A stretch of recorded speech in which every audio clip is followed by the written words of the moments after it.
What is up, you guys? Welcome back to my channel. Today I'm going to be doing a DIY video on how I created this look from two pumpkins that were originally on their way out the door, ready to be donated. This DIY project was so simple and so cost effective. I really enjoyed giving these two old, inexpensive pumpkins a brand new look. So I hope that you guys will enjoy this video as much as I enjoyed filming it. Let's jump right in and get started. So here are my supplies for today's fall-inspired DIY project. I have this giant neon green plastic pumpkin. This is just like the classic little trick-or-treating baskets that you can find at Walmart, Walgreens, Target. So many places carries these and they are so inexpensive. And then for project number two, I am going to be using this like foamy type of pumpkin. I don't know where we got this. It's super old. We've had it for years. And I just want to give it a new appearance. I have some painter's tape and I think I will only need this for that orange pumpkin, project number two, just to tape off the stems. Since this project is such a simple one, I am just going to be using this really inexpensive foam little like paintbrush. Once this project is over, I'll be able to just throw this away. I am also going to be using this Rust-Oleum Painter's Touch Ultra Coverage, and this is in a glossy white color. I have used this paint so many times in the past and it's always been really good and really easy to work with. So I'm hoping that is the case for this project as well. And then lastly, I am going to be using this spray paint, and this is in a really beautiful like toned down mint green. It's like a sage color. Here's the color's name. It is in the color Catalina Mist. It is a satin spray paint, and I can just envision this color being a beautiful like transition color between summer and into the fall months. So there are my base colors, just a simple toned down greenish mint color and then a nice bright white. I think that the two will pair up really nicely together. And the reason that I wanted to do white for this one is because once it is painted and dried, I'm going to be sticking some green floral in here. So I wanted to give a nice contrast between the green floral stems that I'll be using and then the actual pumpkin. I already have my drop cloth laid down. I'm just so excited to slowly bring in the fall decor and incorporate it into our home, but without using those bold, bright neon colors. I just kind of want to stick to a more muted down color scheme. So I am hoping that this project kind of jumpstarts my decor and is just kind of like a kickoff to my autumn decor in our homes. Right, so I'm going to start with the neon green pumpkin. I do not need to tape anything off for this one, so I'm just going to get started painting. I may have to do a few coats, I'm not too sure, but we will see as we go.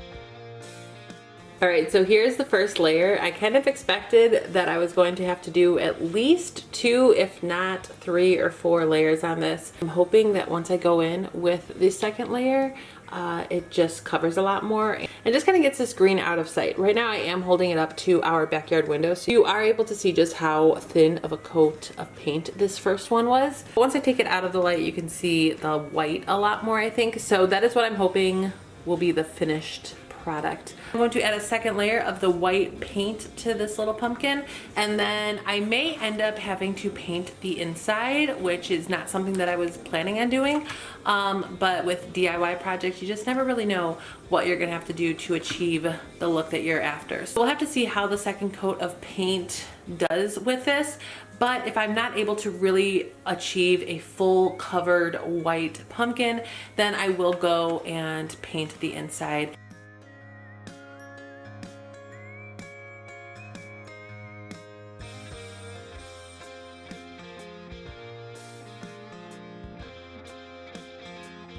All right, so that second coat definitely did a difference to this. You can still see some green, but again, I am holding it up to the light. So I think I will, again, let this dry one more time and then attempt a third layer of paint to see if I can get rid of the tiny little traces of neon green that's left over.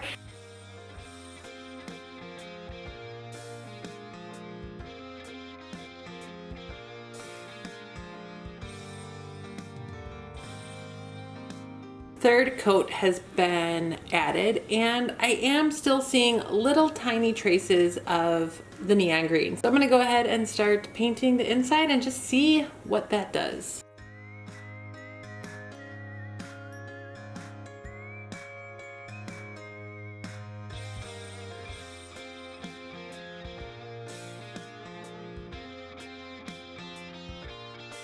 Here's how this looks now that the white has been added on the inside.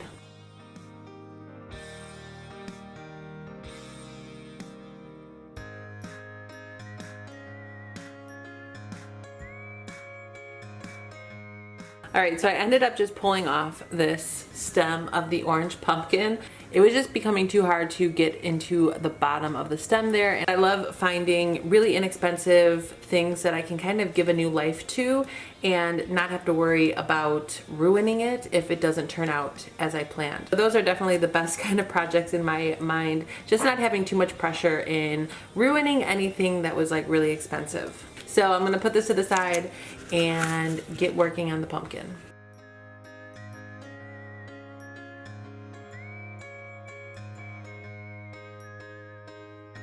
All right, so the top of this is all dried. I am going to get started working on the bottom here.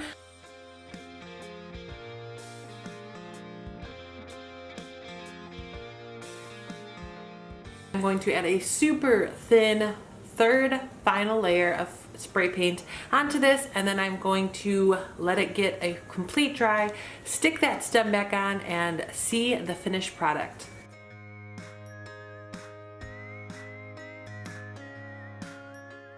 Here's the little faux stem that you saw me pull out of this at the beginning of the video. I'm going to try and do without the glue for now, since this won't be getting like touched or mangled much. It's just going to be sitting on top of the pumpkin, and the pumpkin is just going to be sitting on top of a table or a cabinet. I love it. I think it is so perfect. I thought that it was going to end up being more of a blue color, and it actually is showing more green tones, which is something that I just really am happy with.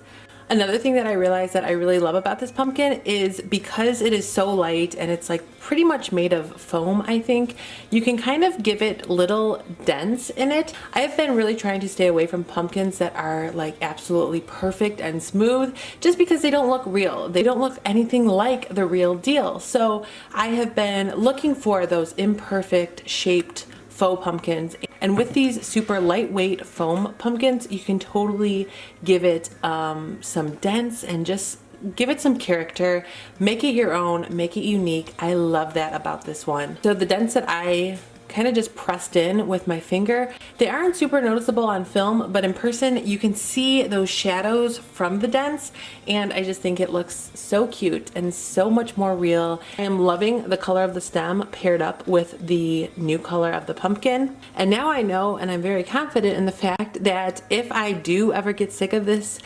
color in a year or two or more from now, I can easily spray paint it a brand new color. If you have any pumpkins that you're just not too fond of anymore because of the color or because of its appearance, just step back from it for a minute and see what you could do. If you can add some fabric to it, or if you could just add some spray paint to it. There's just so many different things that you could do to reuse what you already have and save yourself some money while also evolving your home decor collection and incorporating different color schemes while using your old decor. Here you can see a little bit more of the dents that this has, and just see a little bit more of the character that it has because of the dents. I just love the shadowy effect. And here is my pumpkin number 2. So I am of course going to just turn this around just like that and use this side facing forward. I also bent down the handle so that faces in the back as well.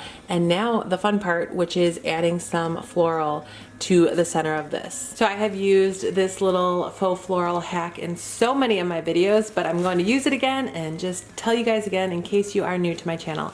So what I like to do when using faux floral stems is just to bunch up some old plastic bags. Doesn't matter what they look like, how big they are. And you can either just stick those right into the center of your vase or your pot, just like so, or you could individually wrap the bottom of each stem that you are using.